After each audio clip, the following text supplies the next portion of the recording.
తెలంగాణలో మున్సిపల్ ఎన్నికల సందడి కొనసాగుతుంది. మున్సిపల్ ఎన్నికల్లో పోటీ చేయడానికి వివిధ పార్టీల అభ్యర్థులు మొదటి రోజు నామినేషన్లు వేయడానికి ఉత్సాహం చూపారు. మొదటి రోజు నామినేషన్ల పర్వం భారీగా కొనసాగింది.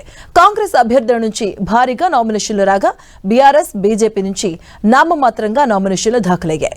మొత్తంగా తొలి రోజు 902 నామినేషన్లు దాఖలయ్యాయి. ఇందులో 382 మంది కాంగ్రెస్ అభ్యర్థులు కాగా 258 మంది బీఆర్ఎస్ అభ్యర్థులు, అలాగే 169 మంది బీజేపీ అభ్యర్థులున్నారు. ఇక మున్సిపల్ ఎన్నికల్లో మెజారిటీ స్థానాలను కైవసం చేసుకునేందుకు అధికార కాంగ్రెస్ పావులు కదుపుతుంది. ప్రతిపక్షాలకు గెలుపు అవకాశం ఇవ్వకుండా సీఎం రేవంత్ రెడ్డి రంగంలోకి దిగనున్నారు. ఫిబ్రవరి 3వ తేదీ నుంచి ఎన్నికల ప్రచారం నిర్వహించబోతున్నారు. ప్రస్తుతం అమెరికాలో ఉన్న ఆయన ఫిబ్రవరి 1న స్వదేశానికి రానున్నారు. ఆ తర్వాత మున్సిపల్ ఎన్నికల కోసం ప్రచారం చేస్తారు. ఫిబ్రవరి 3న నల్గొండ జిల్లా మిర్యాలగూడ సభతో రేవంత్ ప్రచార సభ ప్రారంభమవుతుంది.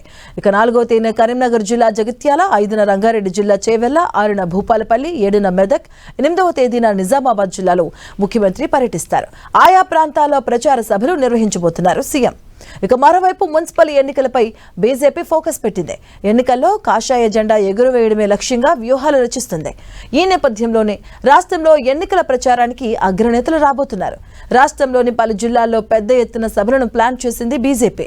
మున్సిపల్ ఎన్నికల ప్రచారం కోసం కేంద్ర మంత్రి అమిత్ షా, బీజేపీ జాతీయ అధ్యక్షుడు నితిన్ నబీన్ రానున్నారని తెలంగాణ బీజేపీ చీఫ్ రామచంద్రరావు తెలిపారు.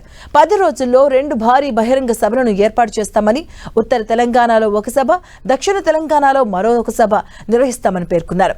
ఫిబ్రవరి 2, 3 తేదీల్లో మహబూబ్ నగర్ లో నితిన్ నబీన్ సభ ఉండే అవకాశం ఉన్నట్లుగా తెలుస్తుంది. అలాగే ఫిబ్రవరి 8, 9వ తేదీల్లో నిర్మల్లో అమిత్ షా సభ ఉండబోతున్నట్టుగా సమాచారం. ఇప్పటికే రాష్ట్ర బీజేపీ నేతలు రామచంద్రరావు అధ్యక్షతన భేటీ అయ్యి మున్సిపల్ ఎన్నికల ఎజెండాను సిద్ధం చేసుకున్నారు. ఎన్నికల కోసం నియమించిన ఇన్ఛార్జీలు సైతం పాల్గొన్నారు.